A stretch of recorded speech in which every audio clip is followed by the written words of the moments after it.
My name is Alena Shautsova. I'm an immigration attorney from Brooklyn, New York. Today we have our Legally Speaking seminar dedicated to recent memo issued by Attorney General Jeff Sessions.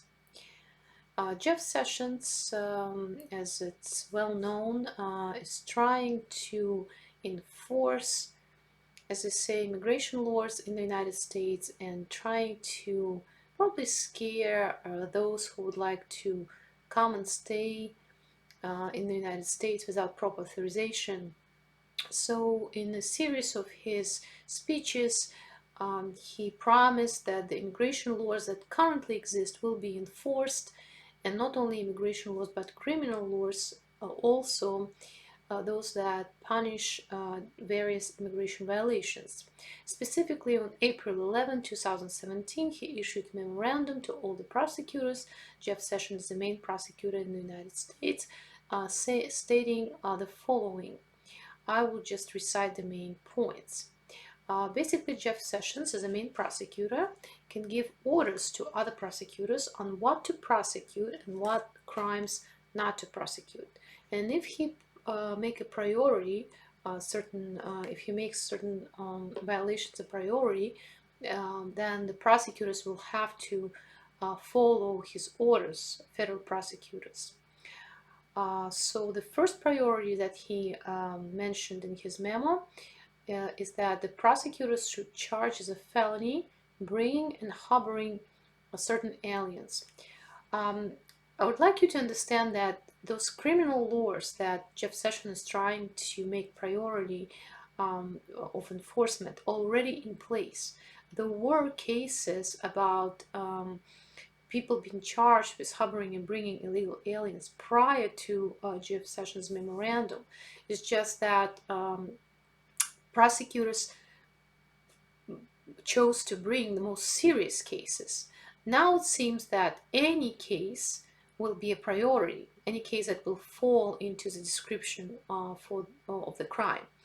And Sessions said that if the prosecutors cannot prosecute everybody who seems to be guilty of bringing and harboring aliens, they should focus their attention on those who helped to come in and stay for 3 or more immigrants.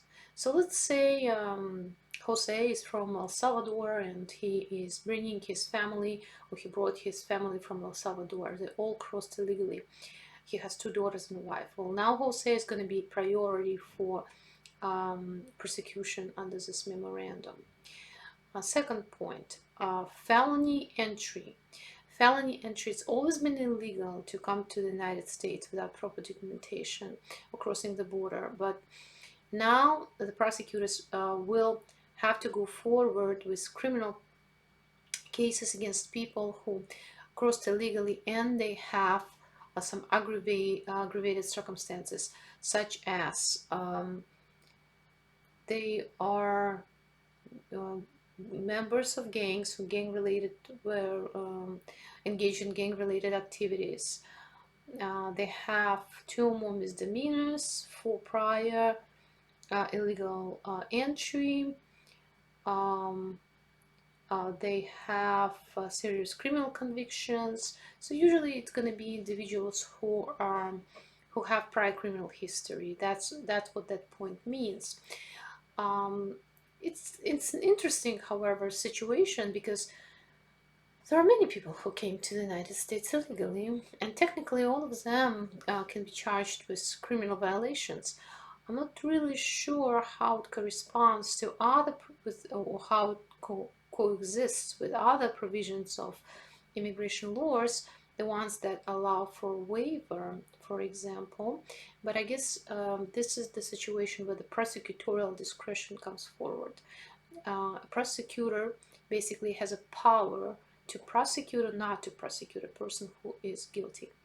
And that's probably how those cases, or all the cases of I-601A waiver, are going to be decided. Most of the cases of I-601 waivers are going to be decided because I-601A waiver is the specific immigration relief for those who do not have legal admission to the United States.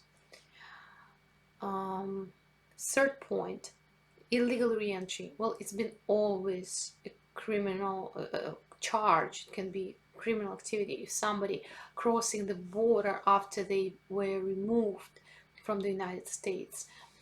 So if somebody, let's say, was removed 2 or 3 years ago and then they just decided to come back to the United States without waiver and visa, now they're not only in violation of the immigration laws and subject to permanent bar, but also they can be criminally charged with a felony.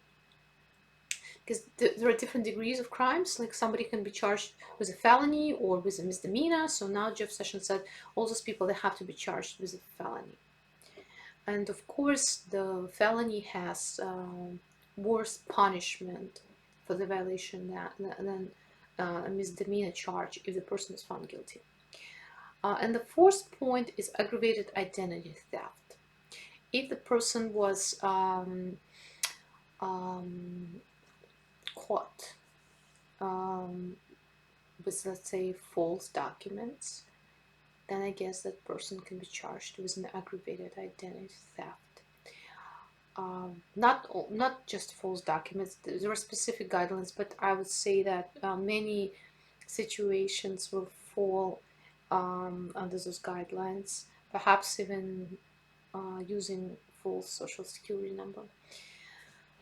Well, from the publications that I read online from different media, it seems that the prosecutors themselves not sure how they will be able to prosecute everybody who now falls under these guidelines, because basically a lot of people now will be facing possibility of serious criminal charges.